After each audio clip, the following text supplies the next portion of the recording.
Okay, you should be live. Hi, this is Paul J. Bennett coming to you with my live stream. It is 7:30 Eastern Standard Time, and we're live streaming on TikTok, Facebook, and YouTube. Hopefully everyone can hear me. We don't seem to have any technical issues this week, so... The topic of conversation for this night is going to be the history of Eiddenwerthe. And by that, I don't mean the in-books history. I mean how I came to actually create the world of Eiddenwerthe. And this time I've actually given myself a few notes just to jog my memory. So the world in which my books take place is a medieval European flavored world named Eiddenwerthe. That name is more recent. We actually had a competition through our newsletter, and we actually took two different names and combined them together to create Eiddenwerthe. We liked the concept of that as a name. But in reality, Eiddenwerthe evolved over a very long period of time. So to start off, we have to go into the way, way back machine, back to the 70s. Now, I know some of you weren't alive in the 70s, and I was much younger in the 70s. A game called Dungeons & Dragons. You probably heard of it. The original game, as I mentioned last week, came in very small books. There was a basic D&D game that you could purchase in a box. Much different than what we had now with 5th edition D&D. The important thing, though, is that this was an introduction to a new concept. Now, originally, when I got the game, it was nothing more than going into dungeons, fighting monsters, and that was pretty much it. But shortly thereafter, I started going to a group called the Forest City Gamers here in London, Ontario, and we met every Sunday afternoon, well, technically morning, afternoon, I forget the exact times, at Fanshawe College, which is actually now a really huge building, but at the time it was much smaller.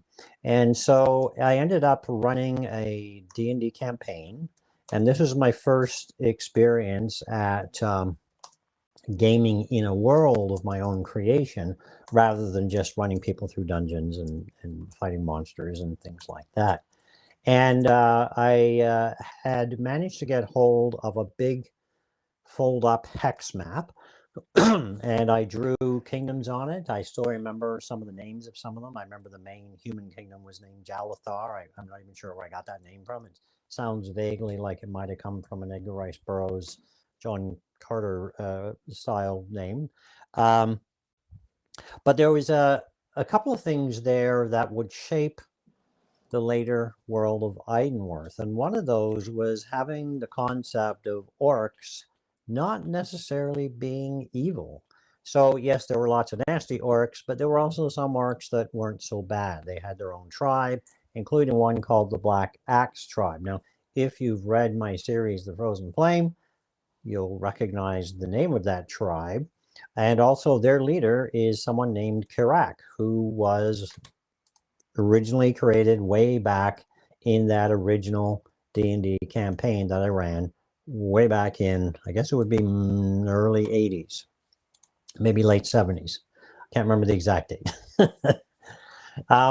Consequently, there were other NPCs that sort of lived out of that as well, including Gellion, a dwarf, who at that time was a king of the dwarves, but later on in later books, I made him a commander in the army of Stone Castle and cousin to Herdwin's Steelarm. Well, technically he was a captain, I guess, and then he got promoted later in the series.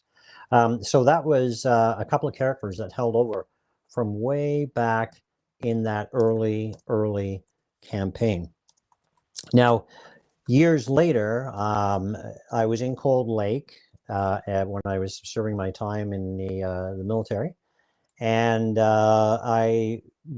I used to buy the Dragon magazine that TSR used to put out, the makers of D&D, And they had an article in there about a Napoleonic skirmish game. So it was just I think it was 2 or 3 pages, and it was just some quick rules for fighting out some skirmishes during the Napoleonic Wars. But I had started reading the Sharp series from Bernard Cornwell, and I thought, oh, this is really cool. But I wanted to take it further than just a skirmish game. So I created a sort of an embryonic game, a skill-based game based on soldiers serving in the British Army in Spain and Portugal during the Peninsular War. And they would interact with their Portuguese and Spanish allies. They would fight the French. They would work with guerrillas behind the lines occasionally, and so on. And we ran an entire campaign. It was very well received by the players.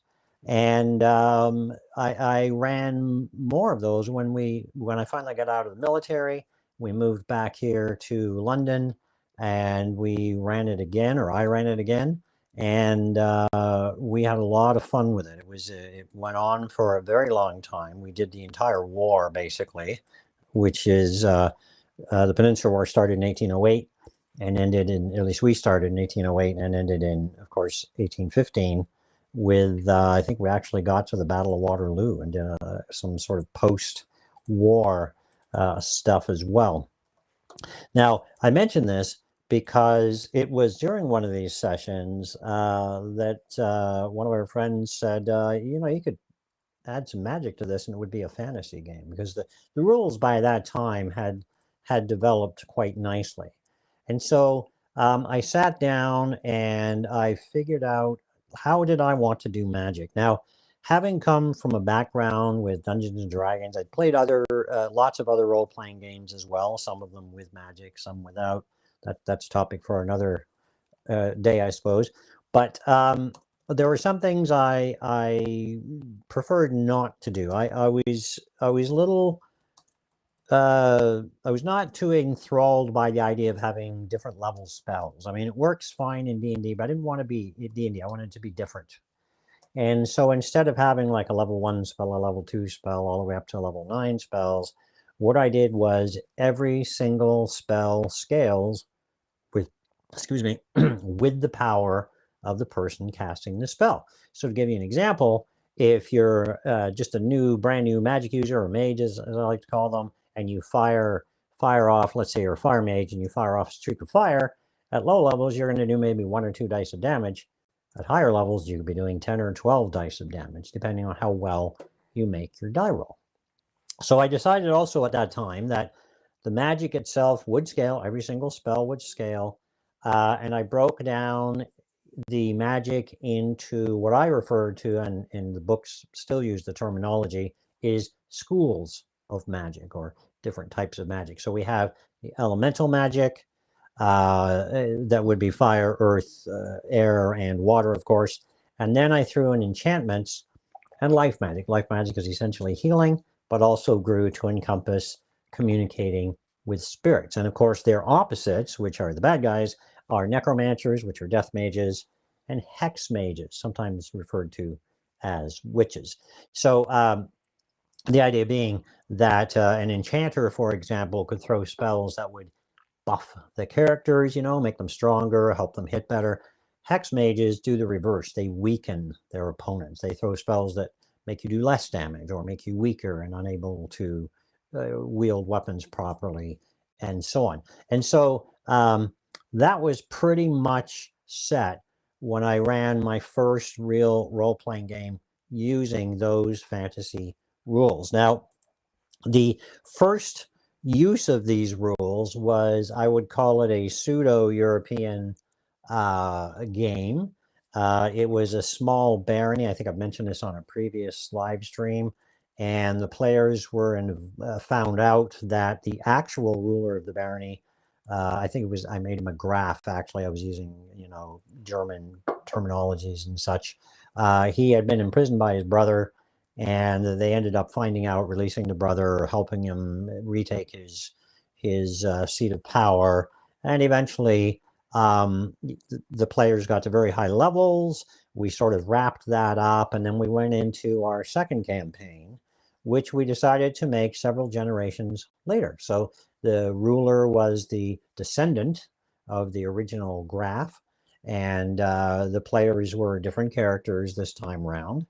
And this time around, I sort of threw in the sort of embryonic concept of temple knights. They weren't as well defined. I think the actual names of the orders were slightly different. St. Agnes was there because one of the NPCs, who later became Charlene, by the way, in the Power Ascending, she was mentioned in the very first adventure.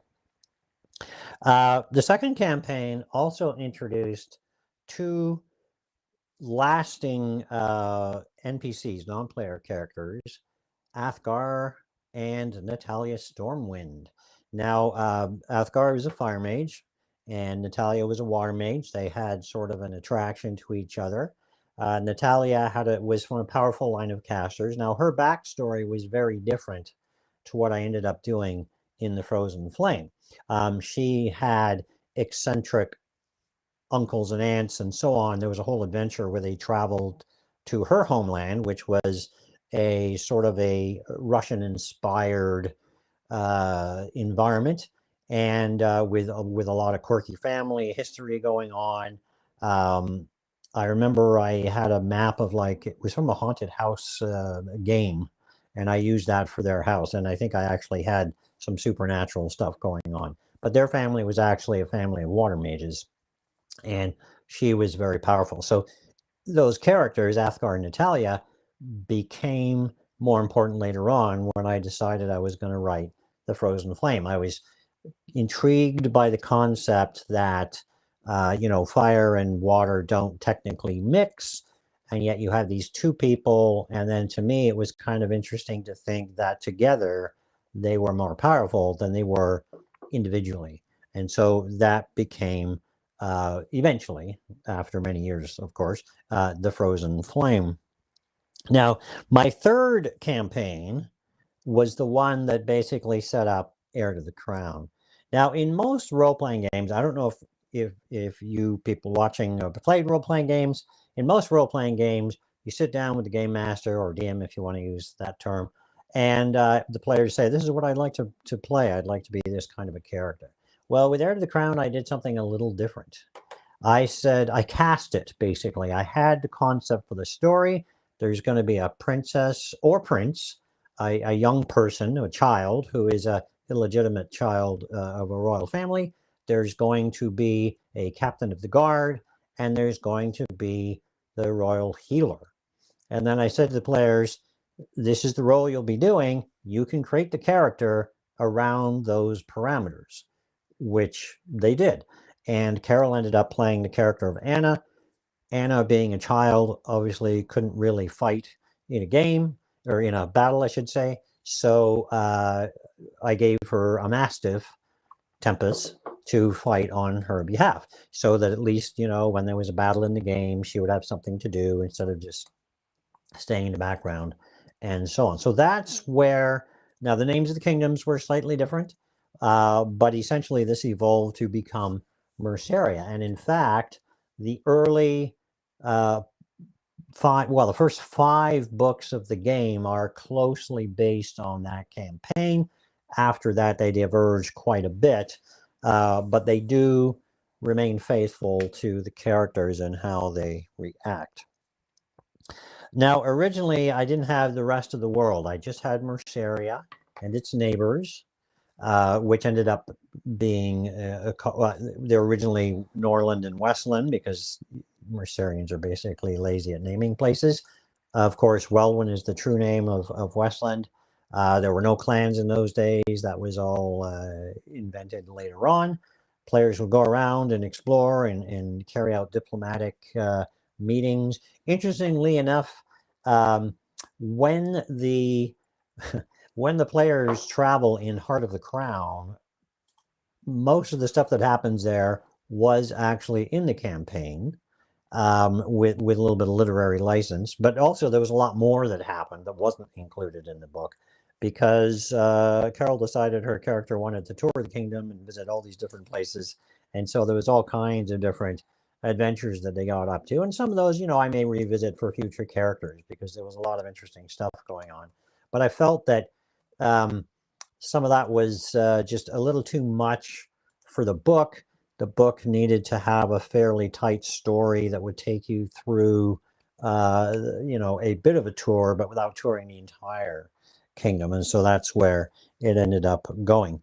Now, in that Heir to the Crown book, the player characters, if you've read Heir to the Crown, are Anna.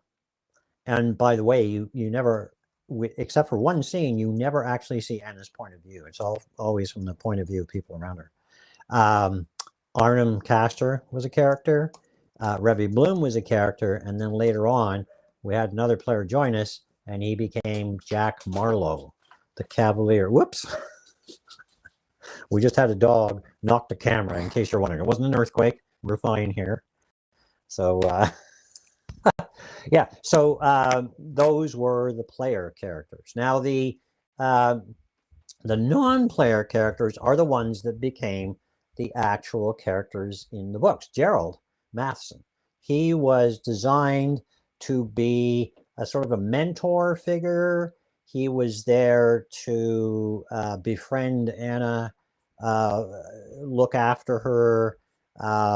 He was, just as in the book, he had a backstory. He had spent years fighting, all this kind of stuff.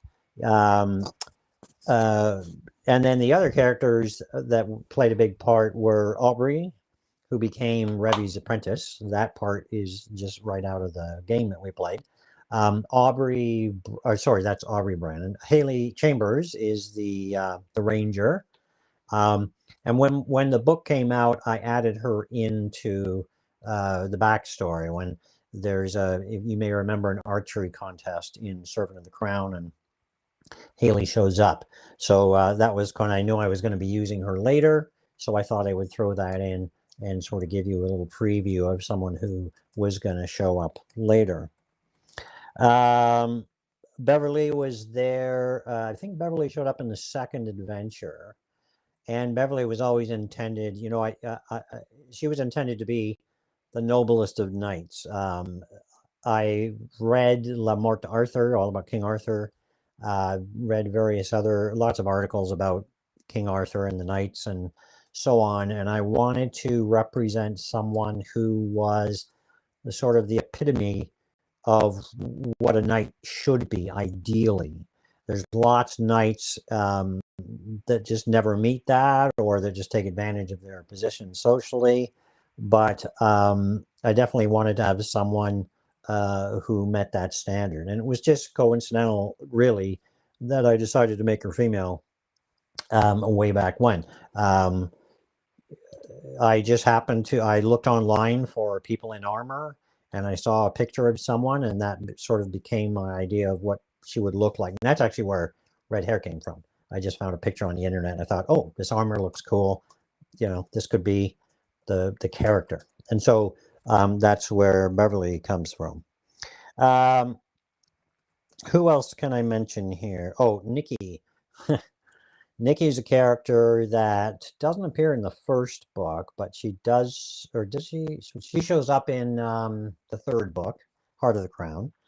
But it's hinted that there's a background there with her and Arnhem, and that was done on purpose. It was so when the character of Arnhem was created, some of the stuff was in his background. So I took some of these ideas and I sort of ran with them, and this is where the character of Nikki came from, and that was explored further in book 4 as well. So that was kind of fun. Shadow of the Crown, that would be. Now, the current campaigns that I run now, I run them differently nowadays. I used to just run them until I just ran out of ideas as far as the campaign went, or until the characters just got so powerful that it got ridiculous. And if you've played games like D&D, you'll often find that, if your players get to really high levels, it becomes a little meaningless, when people can use wish spells or, blow up entire castles with magic. Kind of some of the threat level goes out of the game, and it's not always as interesting. So what I do now is I run new games, new campaigns, based in the world of Eiddenwerthe. And actually, Carol's running a game based in Eiddenwerthe as well, in Yes, a different kingdom from the game I'm running one in right now. Mine takes place in the Duchy of, which duchy is it? Holstead, the Duchy of Holstead. Had to think about that for a sec. I Which is created actually my own duchy. Yes, you did. You created your own duchy, Not a duchy. and Kingdom. we've actually placed it on the map, and it's got a name, but you won't see it on the book maps yet because we've only just updated the graphic. uh, so yeah, all these characters really evolved over time, and some of them evolved further during the writing of the books. You know, I was when I was writing. Let me think now. Which book would it be? Fate of the Crown? No, it's book. I guess it was book 5. Aubrey gets her own backstory, and Aubrey was always interesting. Oh, one thing I did change from the game is I made Aubrey Beverly's cousin and introduced her as a younger girl when Beverly goes to visit her, and then Aubrey grows up, becomes an apprentice to Revy, but we find out in book 5 that she has her family. Unbeknownst to her parents, her grandmother was a life mage, and so Aubrey discovers her grandmother's secret stash of like her magic circle and all her notes and everything, and she realizes just how powerful a mage her grandmother was, and all her stuff was in the old estate because her family had built a new manor house, but the old one was still sort of sitting back there rotting away, and Aubrey's father decides, you should practice your magic away from eyes, so let's put you in this other house to practice, and that's where she makes this discovery. Her and her father are actually cleaning the place out when they make the discovery. So that's kind of a fun thing. You get to see her backstory, her relationship with her parents. You also see a lot of that in Sword of the Crown as well. So my newer campaigns, what I do now, and I've done this for the last couple of campaigns, is I plot the story into seasons. I think of them as a TV show. And basically 12 sessions, or I shouldn't say sessions, 12 adventures make up a season. And an adventure could be more than one sitting. It really depends how far players get. Last 2 weekends ago, we started a new campaign. I had their very first adventure. They only got about a quarter of the way through it. They got through another quarter last weekend. We're still going on that first adventure. So it's going to be 3, possibly even 4 sessions before it's done. And they go on to episode number 2. But it's been a lot of fun, and the players love interacting. The players are very participatory. Oh, I sound fancy now. Participatory. Participatory. So it's a lot of fun. Now, along the way, I made some decisions in terms of, filling in the background in the books a little more detail. So we added the fact that Merceria was settled by mercenaries. I came up with a whole history of how they went to war with Weldwin when they first landed. I won't give away spoilers, but later in the series, you do find out where the mercenaries came from and how they ended up in that area of the world. But like I said, I don't want to give away any details there or spoilers for people who haven't read that yet. So yeah, the concept that they were mercenaries was important. The fact that Norland was an offshoot from a civil war that failed is also another key point. Norland, of course, becomes a big player in the later books, specifically books 6, 7, and 8, I think, is the main focus. And you find out there's something more going on even behind that. Now, one of the things I did learn from running Heir to the Crown and some of these earlier campaigns is that my players tend to like the politics and intrigue, the plotting, uncovering the bad guys, and so on. And so that continued with Heir to the Crown, of course. let's see. Now that was of course Merceria, and that's all up on the left-hand side of Eiddenwerthe. On the other side of the continent, if you like, I shouldn't say other side, but further east, we have the big bad, the Halvarian Empire. And my concept behind that was initially sort of like inspired by the Roman Empire, but not quite as grandiose, and of course more medieval in flavor. But they use legions and cohorts, not the same size as Roman cohorts and legions. I scaled that down because it's a fantasy world where the populations aren't quite as high. Armies don't get as large. So yeah, I scaled that down. And the concept of Halvaria, which is revealed over the course of the later books, specifically books 11 to 15, and also in some of the other series, is that you have an empire that was born originally out of necessity. They were a small kingdom. Their neighbor attacked. They almost got beat by their neighbor. They counterattacked. Basically, one of their generals seized power, conscripted people into the army by force, creating a very large army that was victorious in taking out the aggressor. And then they begin a campaign where they attack their weaker neighbors for fear that the neighbors will eventually attack them. It's sort of a paranoia kind of thing where they use it then as an excuse to expand and expand and expand. And, 1,000 years later, they're on the verge of what they call the Great Dream, which is taking over the entire continent of Eiddenwerthe, or the continent, as they like to call it. Now, the petty kingdoms, I had fun coming up with the concept of petty kingdoms, because petty kingdoms you can see two ways. They're petty as in they're relatively small, but they're also petty as in they behave in a petty manner. That is, they're picking on each other, they're having all these wars, that kind of stuff. And so I thought the name just fit, but I needed a kind of a history. How did they get where they were? So I came up, I'd already come up with the idea of Thuringians, and there was 500 years ago, there was a fairly large kingdom in the middle of what's now the petty kingdoms, and it was called Thuringia. The Thuringians have a genetic trait in that their eyes are gray, and that's a dominant trait. So all their offspring, regardless of who they marry and so on, will always have gray eyes. And so they become sort of an oppressed people. Their kingdom eventually is worn down from within. The details of how that happened I can't reveal without giving away plot points, but there is an actual reason why they collapsed.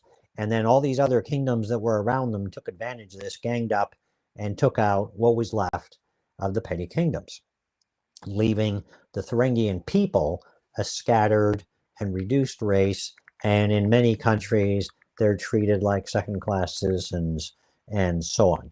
And the offshoot of that is that the people in power in the petty kingdoms are almost paranoid, because there are stories that eventually Thuringia will be reborn. And in fact, they're so afraid of Thuringia that they don't call it Thuringia anymore. They call it the Old Kingdom.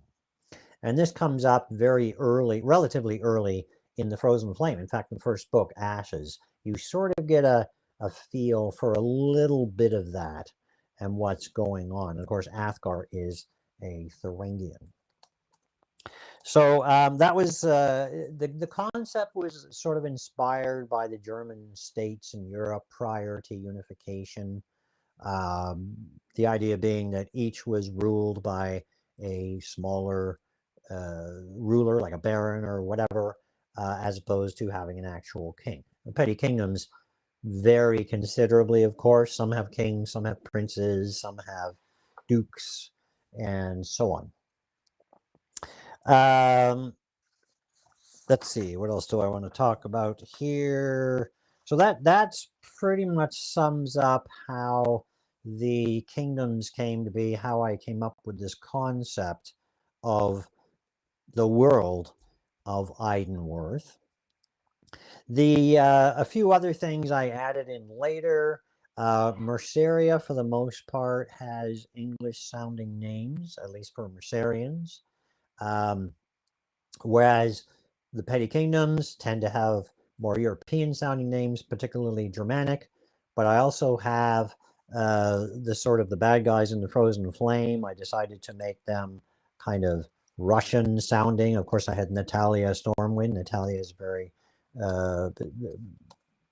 Russian sounding.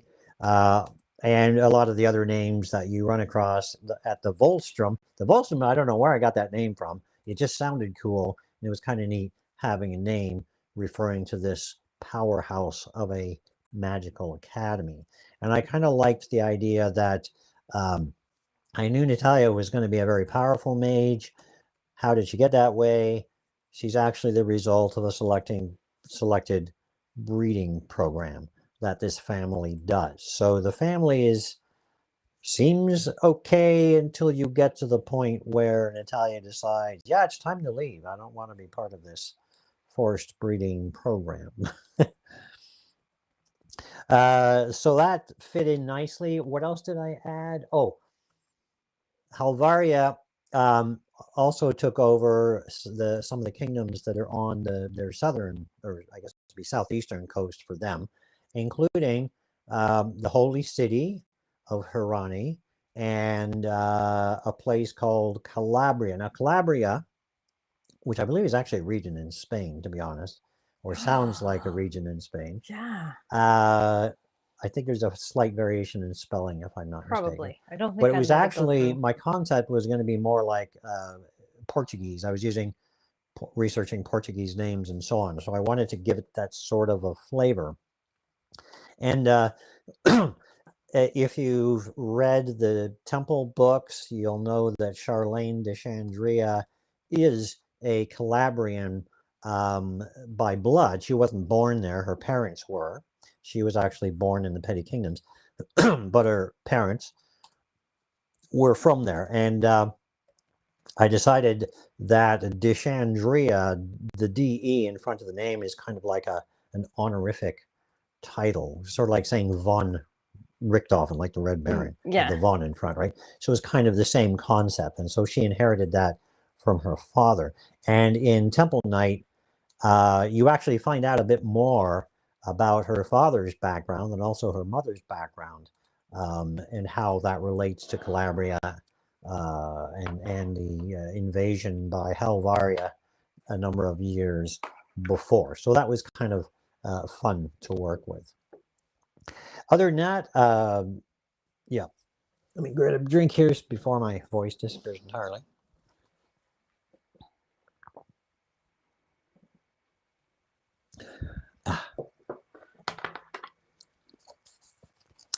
I also, one of the things I love doing, because I'm running my own game, one of the things I really enjoy doing is when players come across a monster in a game like Dungeons and Dragons, it's relatively, if you've played the game for any length of time, it's relatively easy to know what the creatures are like. You run across a troll. Everybody knows trolls regenerate. They know how many hit points they have. They know, all this kind of stuff. Just for an example, and there's nothing necessarily wrong with that. But one of the beauties is if I introduce something like a troll, people don't know what a troll is like in my game. It could be completely different. But also, by the same token, I can invent my own creatures. So you tend to see that a bit more in the Frozen Flame because they're in the wilderness where you're going to run across things like that. But of course, Heir to the Crown does have dragons in some later books. Let's see, 9 and 10, I believe. So it was fun to play with those as well. And I have to add that Haley Chambers, the Ranger, has a fascination with griffins, which plays in a role in Heart of the Crown, actually. And not only that, but in Shadow of the Crown, her knowledge of griffins is important. And there's a backstory called Haley and the Beast in the Mercerian Tales, stories of the past. So that's always fun to sort of come back to that. And of course, eventually, when she's officially given a coat of arms, guess what? It has a griffin on it. We do have a question from Happy Button Quail. They'd like Sure. to know the one world building mistake that you've learned the hard way. And I think there's more than one. Yeah, there's lots. When I first started writing Servant of the Crown and released the very first copy, I used names of historical kingdoms, which was a mistake. I've changed it since, of course, and we have Merceria now. So that I got really lambasted big time by one particular review, which is hard to take when it's like one of your few reviews you have at the time. Now, of course, we've got Thousands of reviews, and so it's no longer such a big deal. So that was a mistake. Other mistakes, I don't know. not keeping a list of names. Yeah, not keeping a list of names. I think the problem is, especially with a 15-book series, is there's just so much to track. It becomes difficult. Oh, and in the first book, I overused the name William. 13 times. 13 times. We had to keep changing. I was just anyone who was a background person was just William. But it was my first book, so it was a learning experience. And I really do believe the more you write, the better you get at writing. It's like anything. You want to be take up a sport or even just a hobby, you get better the more you do it. Whether it's painting figures, playing cards, playing baseball or hockey or whatever, you get better the more you play it. So the same thing is true for writing. Even if you don't publish, write. If you want to write. Even if you're the only person that's reading it, it's still an exercise in improving your skill. So that's a valuable thing to do. Talk about your magic system. Oh, yes, the magic system. Because that's, you have some really, you prefer a hard magic system. You're not a fan of things just flying in and saving the day. So you made a magic system that really has rules because you've written it. Yes, because I created the role-playing game, there are literally rules to how the magic actually functions. So in my role-playing game, when you're creating a character who's capable of using magic, you have two skills that are going to be important. One is your magic skill, whether that be life magic, fire magic, whatever, depending on what you've chosen. But we also have something called ranged magic. So your magic skill is casting the spell. Ranged magic is actually being able to hit a target at range. Now, if you're just touching someone, like you're healing them, for example, you don't need to use ranged magic. But if you want to hit someone with a streak of fire, you've got to make that die roll. And when players begin the game, they don't always automatically hit. They have weaker skill levels, so that creates some issues. Now, what Carol's just handed me is the big book of spells. And these are all the spells that have been developed over the years for the game. There's quite an extensive list.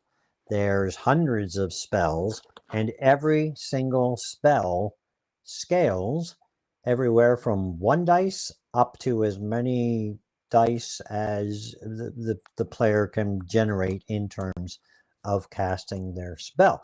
And that's going to depend on how well they roll with their dice versus what their skill level is. I won't get into the mechanics of the actual game right now, but it's worked very, very well. It's interesting. Each campaign, we'll try a couple of different things. We'll tweak the rules a little. We've cleaned them up quite a bit in the last few campaigns, especially. We've also discovered that it's best to just limit people to one school of magic. Otherwise, they tend to, at higher levels anyway, overpower everybody else.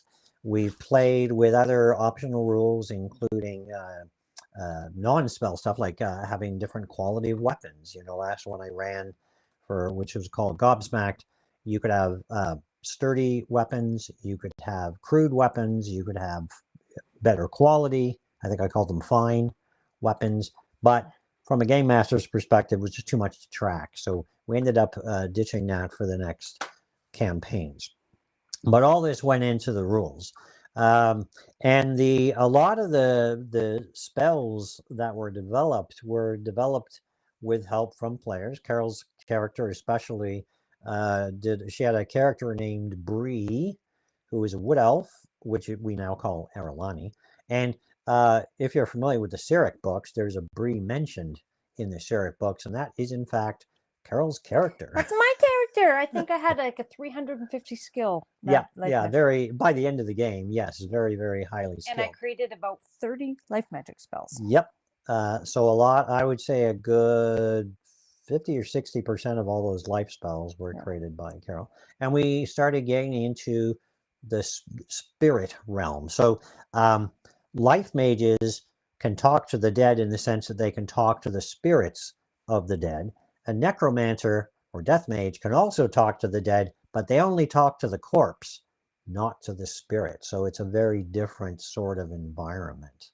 And of course, life magic can only, when speaking with spirits, you can't necessarily compel them to answer or tell the truth, whereas a death mage is all about forcing things, whether they want to or not. Over the years, we've tried some other spells that didn't work. We've taken some out, refined some. One thing we always find is, I write up the descriptions for the spells. I have like a database that keeps track of everything. And I can't describe every contingency where someone might use the spell. So very often in a gaming session, someone will try to use it a certain way, and I'll have to say that either that's okay, and then I have to add it to the spell description, or we have to say, no, you can't do that. So I don't have thousands of people playtesting this for me. So it's a learning process from that particular point of view. But I'm quite happy with how it turned out. The real important thing is having it be a scalable magic system with hard and fast rules. I had someone try designing some spells. It took a lot of effort to make sense of some. Someone wanted a fire mage to be able to create a volcano, and the magic doesn't quite work that way, because what's a one dice worth of a volcano? That'd be like a little tiny pimple or something. And also magic, it's important that the magic not overpower the player's actions. And especially in a book, I don't want magic to be solving all the world's problems. It really comes down to the actions of the individuals that are more important. Now, having said that, there are a few exceptions. For example, the Frozen Flame, Natalia's magic is extremely powerful. There's another character in the Mercerian books called Albreda, who's also very, very powerful. And you eventually find out why. I won't get into that. Spoilers. But essentially, you can still explain it in terms of the game rules. So everything still fits, everything works. So I'm, quite happy with the way that magic turned out. Now, the actual game system itself is skill-based. You're rolling percentage dice versus a skill. If you hit someone, we have a little location and severity chart to see if you hit them in the arm or the head or whatever, and then you have to figure out how many armor points they have. And unlike other games, armor doesn't prevent you from getting hit. It prevents you from taking damage. So you have to subtract the armor from whatever damage is being inflicted. And that's worked really well, because unlike other games, I know I keep saying unlike other games, your hit points, which is called body in my system, it doesn't change unless you have the aid of magic. So when you start your low-level character, your body is going to be pretty much the same as when you're a high level character, except you're going to be wearing more armor, so you can take less damage per hit. So that was an important point for me to have in the rules. And it also makes role-playing the game a lot more fun.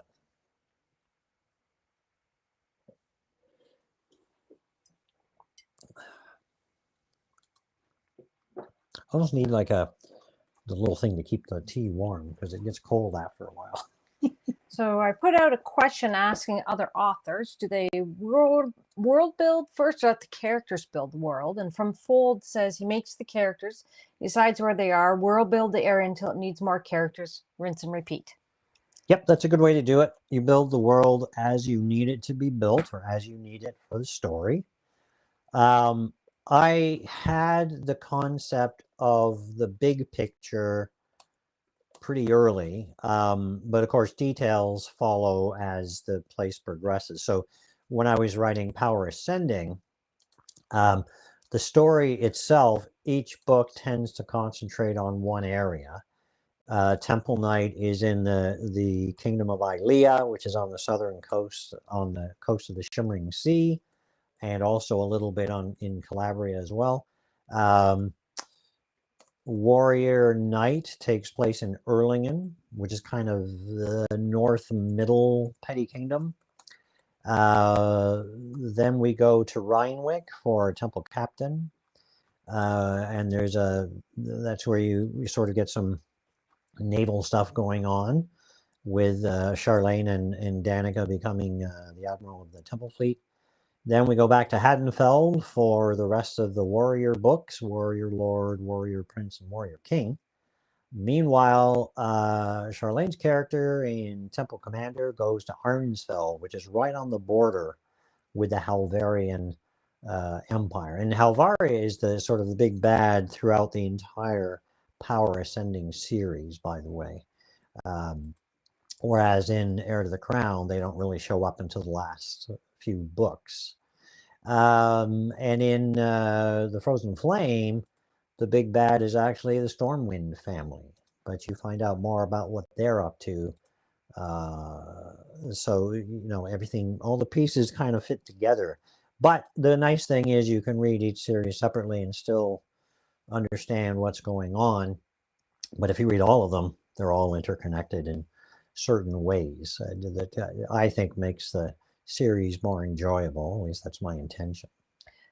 James just was talking about how he started the Heir to the Crown series a while ago, and he liked how you see the life of the main character through to adulthood. He liked how he's defined by his actions fighting the invaders of the castle. Yeah, Gerald is an interesting character, and he's really based on the British concept of sort of the reluctant soldier. You know what I mean? Like he does the job because it needs to be done. He doesn't glory in it. He's not all gung-ho about rushing into battle and proving his worth. He does the job. He doesn't take any delight in it. To him, it's a job. It's a necessity. And this is something that he's taught by Lord Richard, his benefactor, who is actually Beverly's father. And that in turn leads him to sort of pass those beliefs on to Anna, who he meets in the first book. From Fold would like to know where he could go to learn more about your role-playing games. Where could you? So you can't really learn more about the role-playing games per se, but you can learn more about the world of Eiddenwerthe by going to my website, pauljbennetauthor.com. And if you look up on the left-hand side, there's a menu called Lore, right? The link World is Lore. World Lore, top, there you go. yeah. And then you can read all about the saints and the different creatures. And I'm going to edit that. He wanted to know about the campaigns you run. So you would sign up for your newsletter. Oh, I see. Every week. Yes, pretty much. Every week I talk about what happened in the gaming session, assuming we've had one. Sometimes there's a holiday or whatever, and we do something else. But yeah, you can hear all about what the players have been up to. I try not to talk too much about it because I could probably fill pages and pages of stuff with the shenanigans they get up to, but it's a lot of fun. So yeah, the newsletter, maybe you can use some of those ideas in your own D&D campaign or other fantasy role-playing games. Jokes wants to know, will your books ever be translated into Spanish? We've been asked that before. Unfortunately, at the moment, the cost to translate is expensive. It's actually $5,000 a book. yeah, same as an $5,000 a audiobook. book. So it's like producing an audiobook. So at the moment, we'd prefer to put our energies elsewhere, but Spanish is definitely on the list of languages we would be considering once we reach a point where that's feasible for us. Emily wants to know the reading order. She wants to start reading. Is there an order that she should read them in? Well, you can read them in any. You can read the series in any order, and of course they're numbered. You could pick one series. Yes, pick one series, read it. Which one should you pick? I tell people this all the time on social media. What flavor do you prefer? If you want an introduction to the world that sort of takes its time and introduces you to magic slowly, you want Servant of the Crown. Okay? If you want to just jump in the deep end with magic, you want Ashes, which is the first book in the Frozen Flame. If you prefer more military-inspired stuff, you want to see people fighting in wars and battles, then you want to start with Temple Knight. But you can start with any of them. Now, if you're curious about when these books take place, once again, you can go to the website.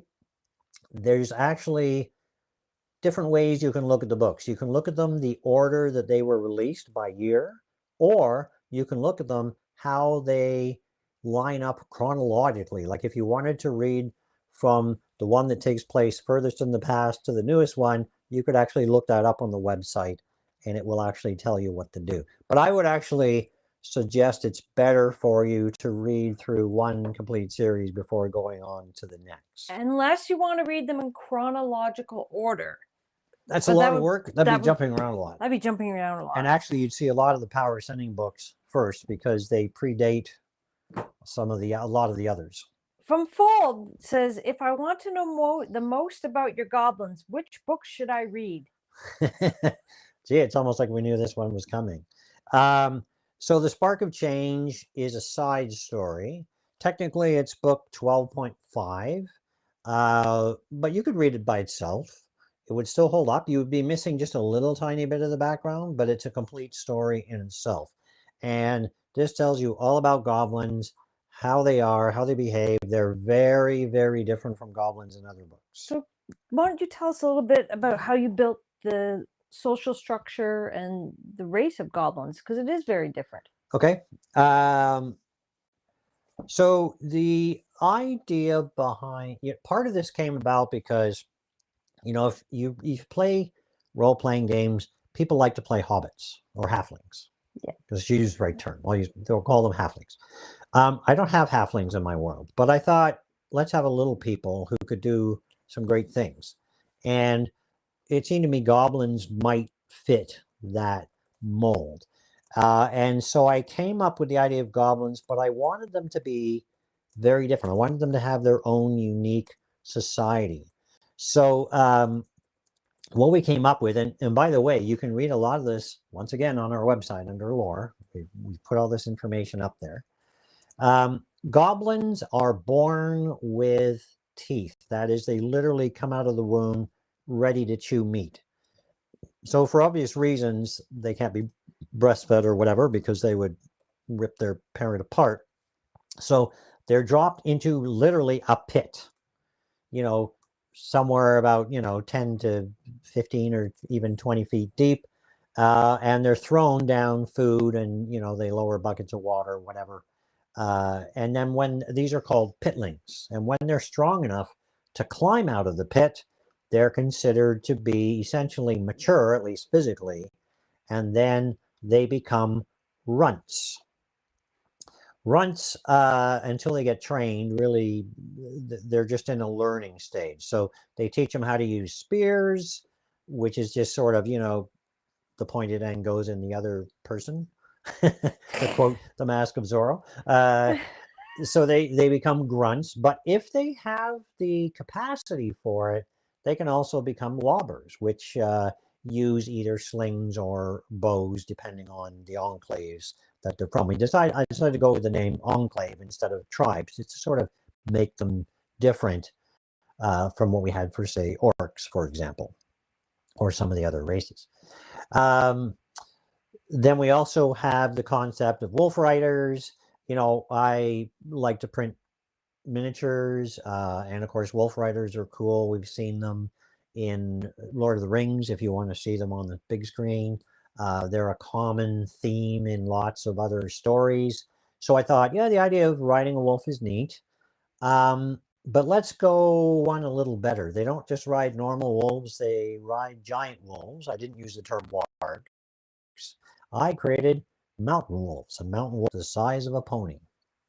And to make it even more interesting, mountain wolves themselves, the males are too vicious to be ridden. The female wolves show a propensity for bonding with female goblins. And so wolf riders are almost always, at least as far as the main characters know, they're always female. So female wolf, female rider.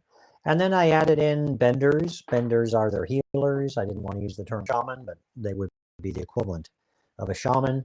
And then later on in the games, we added spark makers, which are fire mages. And the background, you'll also notice beast callers, which would be earth mages, or I think I call them stone shapers, which are a variation of earth mages, but they're more to do with making caves and so on. I actually designed a 3D model of a goblin hut. Actually, I decided I was going to make it hexagonal in shape. I did find someone else had already made a hut roof that I could use that I found online. It was free of charge. So I added that in. I put like posts around the building to make it look like a wooden hut. And then I decided at that point, hey, you know what?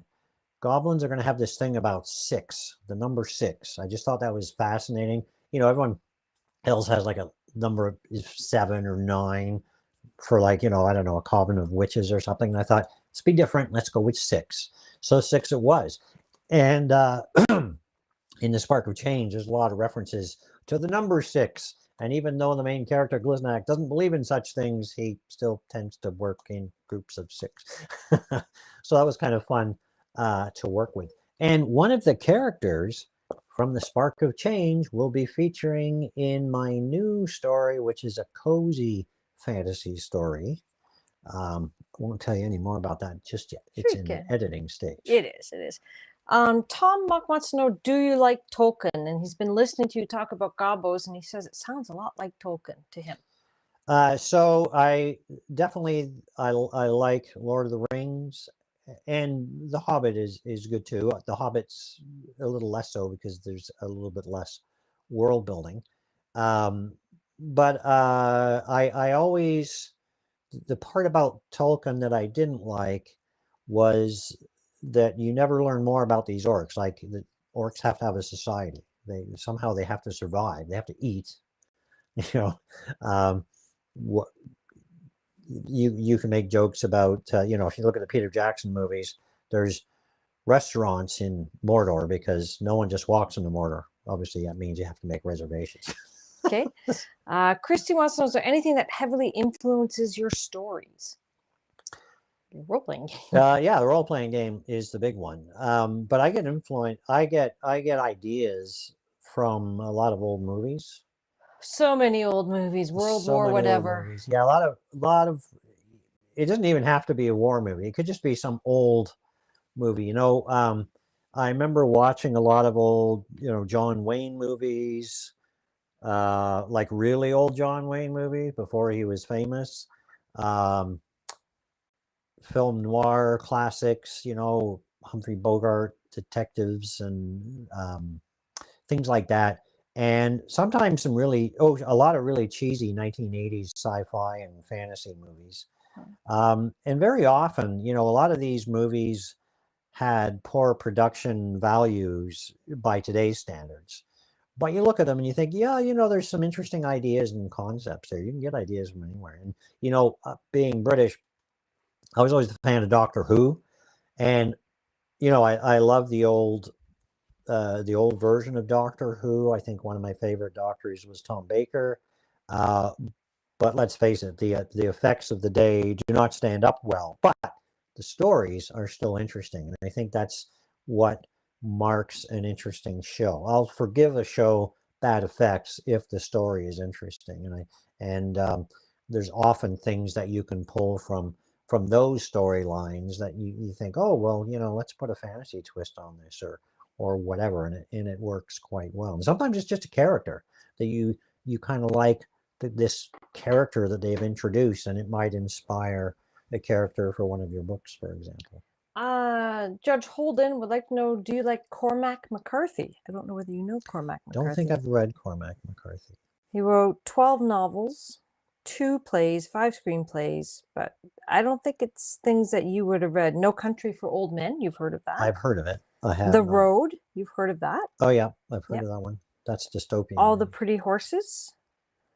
So the names are familiar, but I don't think I've seen any of those. Yeah, well, read any of them. You haven't read them, no. Or read them, yeah. Yeah. Some of them were made into movies. Yes, that's what I say. One book series that I found fascinating. I read used to read more historical fiction. And I've got books up there by Jack White. And he wrote, the first one I think was called, I want to say The Sky Stone. It's a take on post-Roman Britain that explains the legend of King Arthur. Fascinating story. Did I get to that? That's Jack White, I believe. Let me just double check. Just a second. It's right here. Oh, it is Jack White. Yeah. He'll be back. He'll be back. Here we go. I'm back. He is. I'm back. So this is, I forget. A Dream of Eagles is the name of the series. So this is a very old version. As you see, it's a pretty thick book, actually. Very nice. Really good series. He also wrote a Temple Knight series about the Knights Templar. It's 3 books. It's a trilogy. And that, I would say, heavily influenced my take on the Temple Knights in my world. So it was very influential from that point of view. I also have to mention, as a form of inspiration, the Catherine Kurtz Darrenite books and the way that they handled magic and everything, and sort of a lot of the political stuff that goes on in that makes for a fascinating read as well. There's the Camber books, and then there's, I believe they're called the Darrenite books. Some people may pronounce that slightly different. That's the joy of fantasy. You can pronounce it your own way because it's in your head. Yeah, unless you're listening to an audiobook. Yeah, yeah, and then it's like, I've been saying that wrong all along. Yep. Oh, just a second. Thenke wants to know. I have to get back to it because sorry for those on TikTok. It does keep repeating what Paul says. I have to find it. There we go. Thenke really likes your books. They're currently reading through book 1. How did you start? How did I start writing? Go with that. Okay, so doesn't say. So I have to start by saying I've tried writing for years before I came up with Servant of the Crown. But every time I wrote, I would just sit down and write, and that wasn't working for me. It works for other people. I've met lots of authors who write that way, and good on them. But for me, I would get halfway through a story, I think I got 6 or 7 chapters in, and then suddenly it's like I didn't know where I was going with the story. So when I decided to sit down and write Servant of the Crown, the big change for me was I created an outline, and I still do that now. Once I know where the story's going, and I know how I get to the end of that story, everything just seems to flow. And to me, it's like I'm just describing it as if it happened in the past. I always write past tense. So I describe it as if this has already happened. This is the way I already know from the outline how you get there. It's not like the Mandalorian now. This is the way. Yeah, I was just going to say that. Now, everyone's going to have a different way of writing, which is fine. There's nothing wrong with that. There is no one right way to write, but that's what worked for me. And that's exactly what they wanted to know. They said writing. Yeah. Televisor Donado, any advice for a writer? You always have the same thing, but go Yeah, for I it. mean, if you follow me on social media, I talk a lot about writing, the process of writing. And my biggest advice for writing is you have to write. You can spend years planning, but if you don't put words down on paper or on a screen or whatever, you're not writing. You've got to write, and you won't get better until you write. That's just a fact of life. Maybe you're one of those people that the first book you write is amazing and incredible, and good on you if that's the case. But everyone has to start somewhere. Even famous writers like Stephen King didn't just turn out a huge hit right from the beginning. I'm sure he has plenty of stories he wrote that, when he was first starting out. I don't know how old he was when he started writing, but I'm sure there's lots of stuff that ended up in the waste paper basket. His first book ended up there, and then his wife took it out and said, "Publish it." Yeah, yeah. So we have someone asking. They want to know that you create your books are. This is 10K. So your books are actually what happened in your D&D games, or different. You edit what happened, or So in the beginning. I guess the best way to say this is it's inspired by the role-playing game. There are some scenes in the first book that were there in the game. When we played the game, we did what we call a session 0 for each character. So I sat down with each character, or one-on-one. We filled in their background, explained how they got there. The whole thing with Gerald meeting Anna was largely developed because of interacting with Carol's character, and that's how it came about. If you look at the big picture of Servant of the Crown, the big picture is essentially what happened in the campaign. The details are different.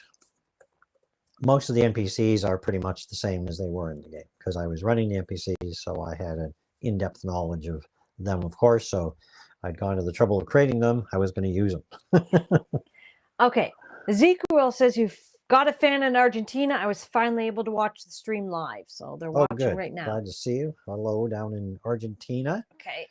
Just let me get here. There's a really good one. One thing I will say is it's very satisfying to, go on to places like Kobo. They show you where all your books are selling around the world. Yeah. It's fun just to see a map with all those little dots with people all over the world enjoying my books. That's very fulfilling. At one point, we're going to put it on a map, but time. Yeah. And so Alex wants to know, as a well-established self-published author, do you use offset printing now? No. Why? Do you want me to answer that one? Yeah, you can take that one. Offset printing would mean that we would have to find someone to do it, and then we'd either have to get someone to we'd have to send them to Amazon to ship them, and then track all the inventory, or have it here and be shipping. We already do shipping from the house, but at the end of the day, it's time. And so we figure people would rather have new books from Paul than us spending a lot of time working with offset printers and having a huge inventory. We do have a few hundred books here to ship out to the people who want them signed. And to take to book fairs. And we take to book fairs, but we don't want to be spending half our day dealing with offset printing and stocks and things like that. We'd rather be writing and editing. Yeah. Then Gay also wants to know, do you ever feel weird writing your books about real people, like characters that people created? Like writing about Revi or writing about Arnhem? Was it strange?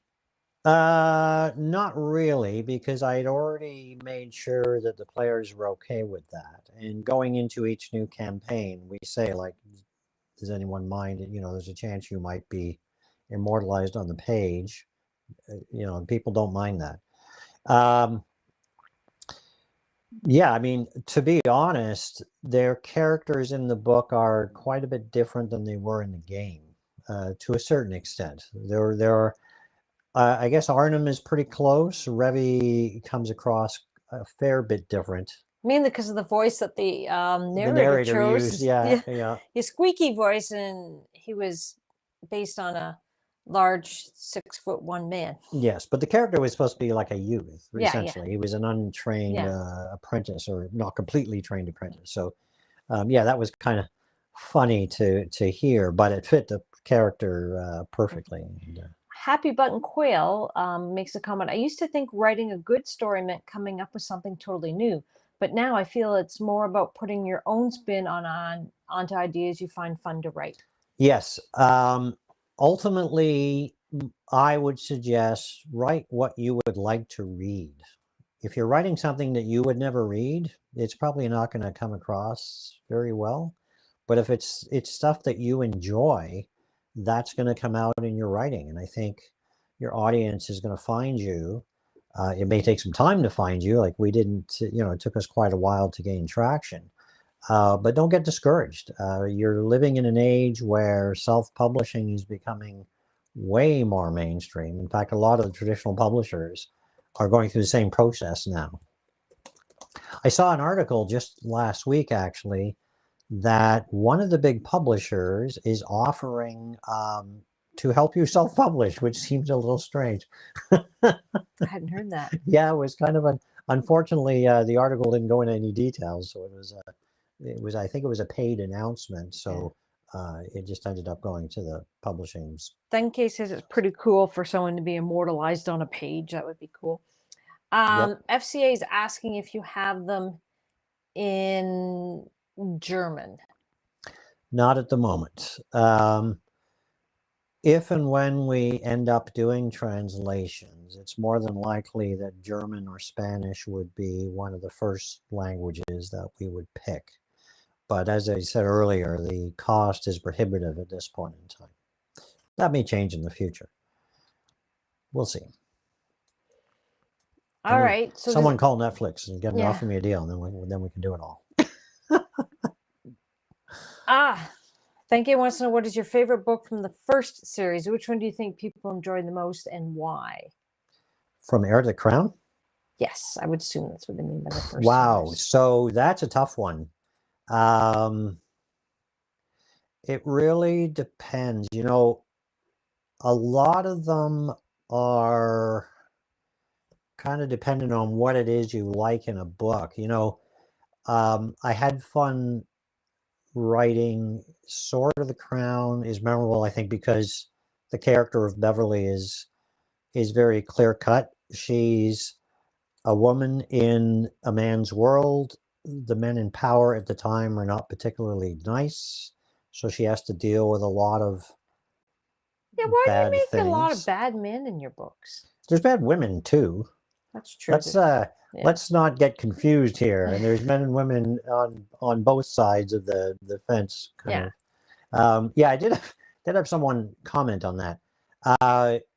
It's true that in the first couple of books, it tends to focus on the bad guys being bad men. Yes. But you find out that the real big bad is not a man. Not a man. But one, there's that more comes than one. later. Well, the really big one. So there's a lot more to it than that.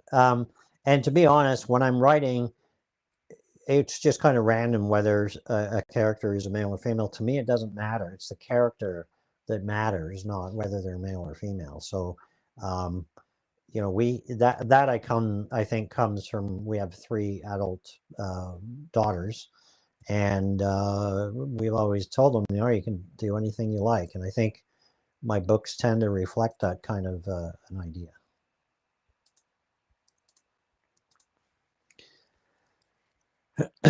So is there any other questions? We've got about 5 more minutes. We're over by a little bit, but if anybody else has any more questions. We always questions. end up going over.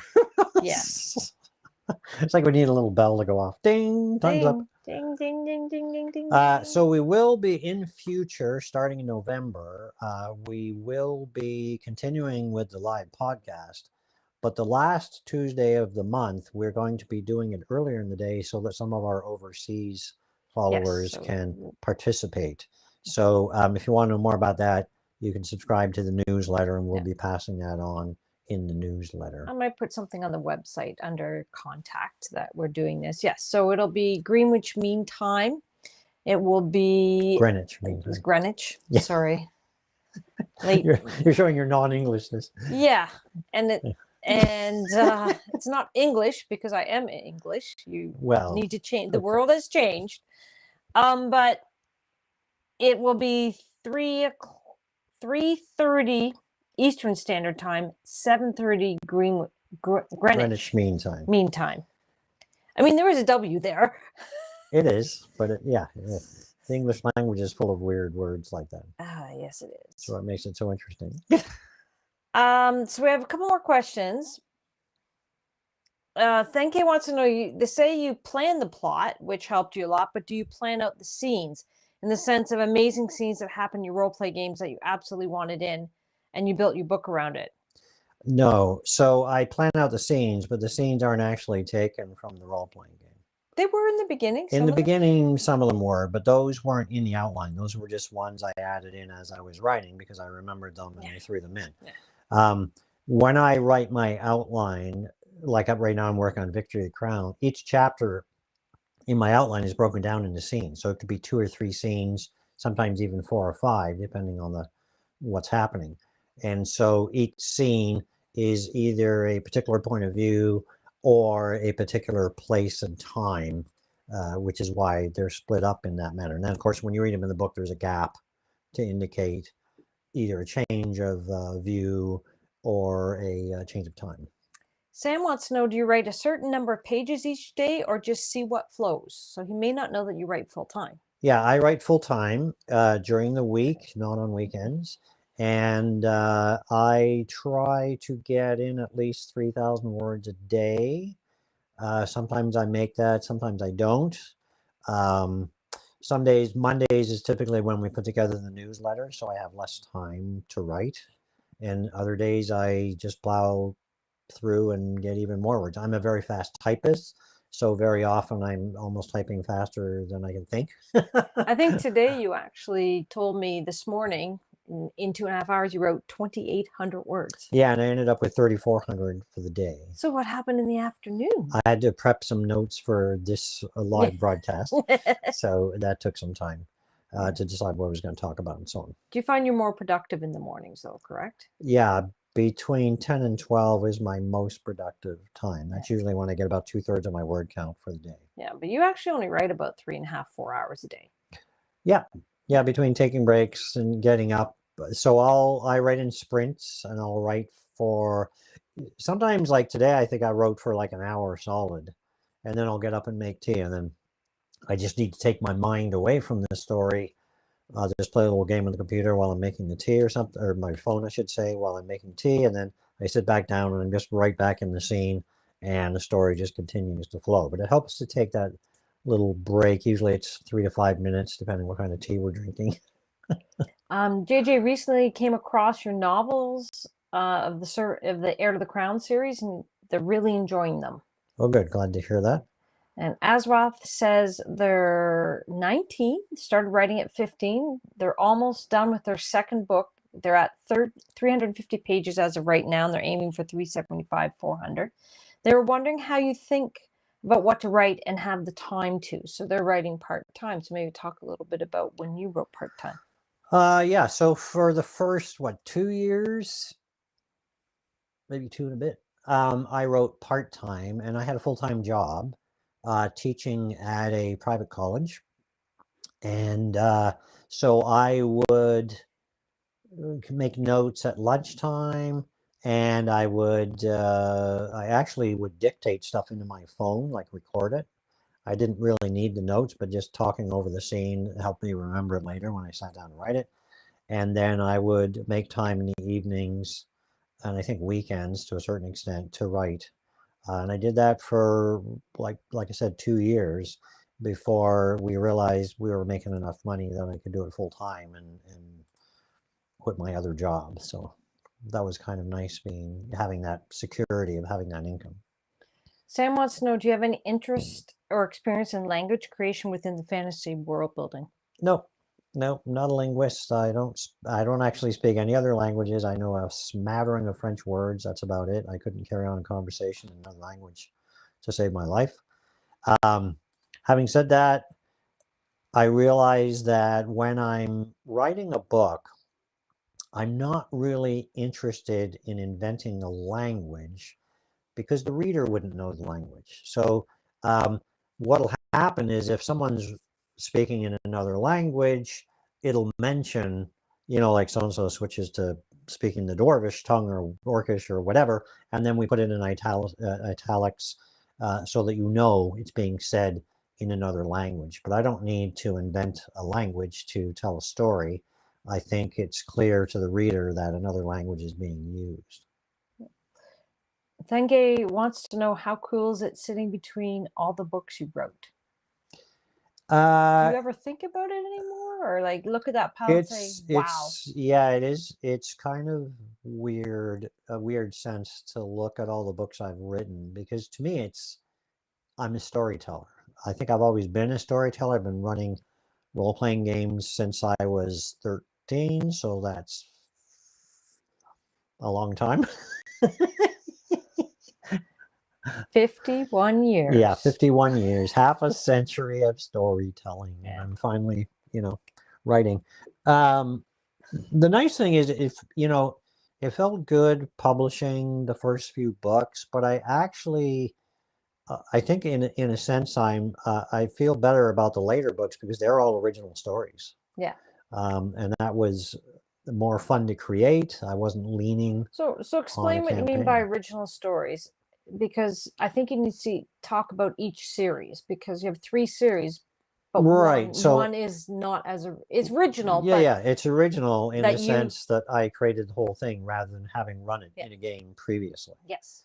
But all of the series are based on characters that I introduced in role-playing games from that perspective, and that will probably continue because I create these in-depth non-player characters all the time. I've got tons of them available at my fingertips. I don't throw out any old notes, so I've got a ton of them. Binders and binders full of them. 3 shelves of binders. Well, actually, it'd be about 5, because that one shelf is the equivalent of 3 upstairs, and then you have 2 behind you. Yeah, and so, even in the Spark of Change, there's a character in there named Tarzal who's actually from the Gobsmacked campaign. So I lifted it out of the campaign, repurposed that. It was one of Carol's characters again. My character. The Wolf Rider, Tarzal. Yeah. Fadzi wants to know, how many books did you write before your writing became profitable? 7, I want to say. It depends how you define profitable too. I mean, there's profit in the sense like you're making money from the books, but you have to look at that based on how much time and effort you put into the books. Plus, it took a while before we were making enough money to pay the bills, for example. So that's, I don't know how I don't think I could give you a straight answer on that based on, like every author's journey is different. I know other people who've written half as many books making twice as much. Yep. Right. It's the genre. It's how you market them. Yeah, there's a lot of variables. How do you define advertising? Yeah, advertising is a very expensive proposition. But it pays it off. But you have to, you almost need a degree in advertising to be successful, because you can spend way more than you earn if you're not good at it. Yes. So you have to get yourself a Carol, basically.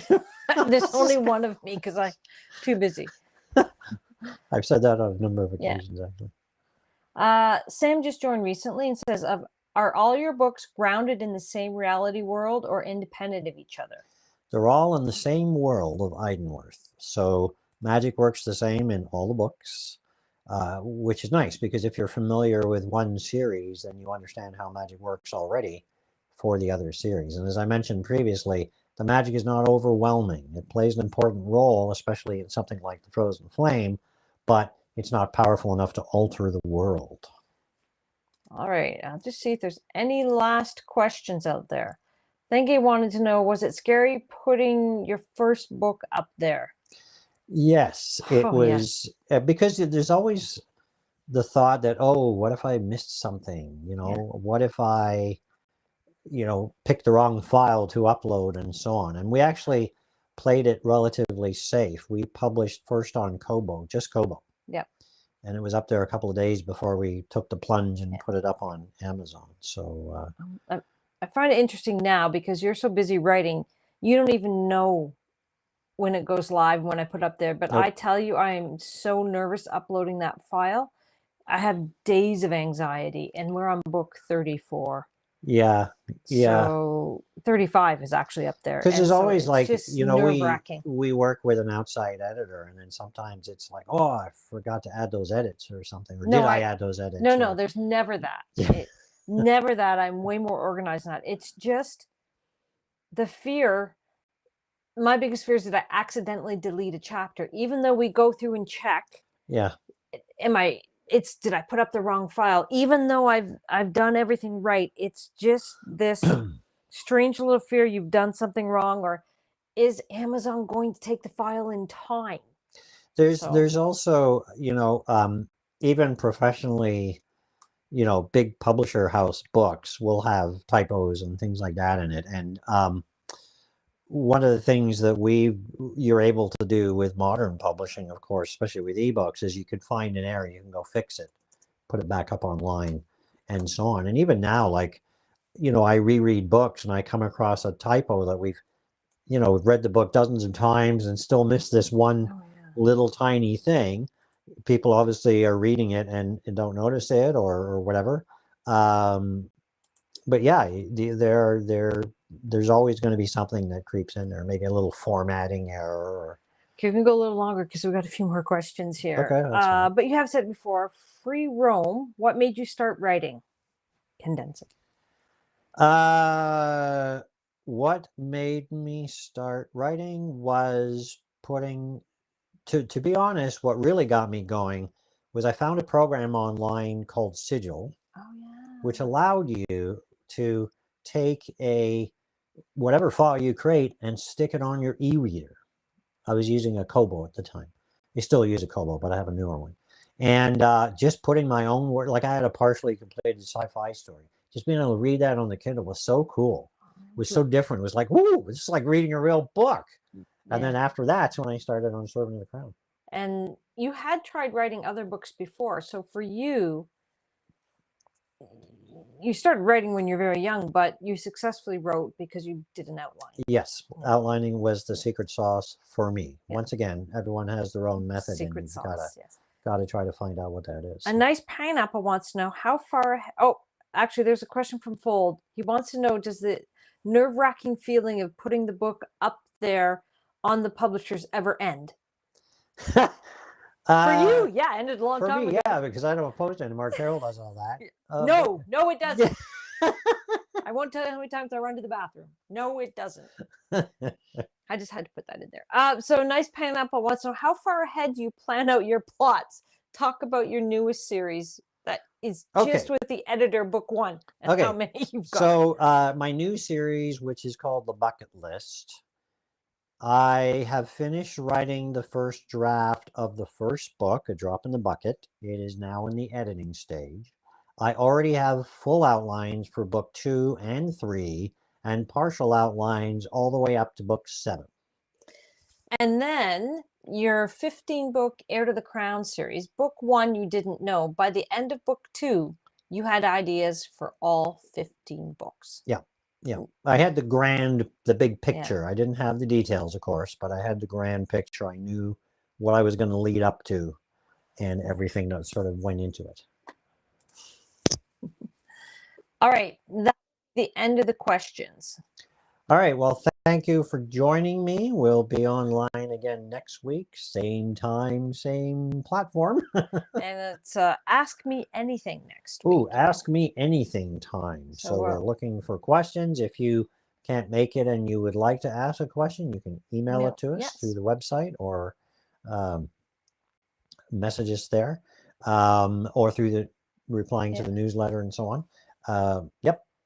JJ wants to know if The Bucket List is a fantasy story. It is a cozy fantasy story. Yes. And Bucket List is the series. a drop in the bucket is the very first first story. book. Yes. Okay, keep going.